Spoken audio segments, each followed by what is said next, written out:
কিছু রাস্তা শুধু এক জায়গা থেকে আরেক জায়গায় নিয়ে যায় না, কিছু রাস্তা মনে করিয়ে দেয় স্বপ্ন সত্যি হলে কেমন লাগে।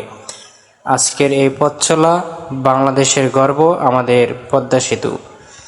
দুই পাশে বিস্তীর্ণ নদী, সামনে লম্বা রাস্তা, আর আমি ছুটে চলেছি নিজের মতো করে।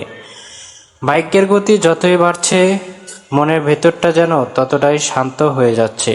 চারপাশের দৃশ্য বাতাসের স্পষ্ট, আর এই বিশাল সেতু, সবকিছু মিলিয়ে মুহূর্তটা সত্যিই অন্যরকম। এক সময় যে পদ্মা সেতু ছিল বিশাল এক বাধা, আর সেই পদ্মার বুকে উপর দিয়ে আমরা স্বপ্নের পথে এগিয়ে চলেছি।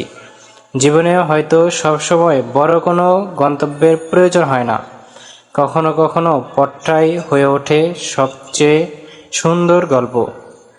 এই রাস্তা হয়তো আবারও আসবো, কিন্তু আজকের এই অনুভূতিটা, এই মুহূর্তটা হয়তো আর কখনো একইভাবে ফিরে আসবে না।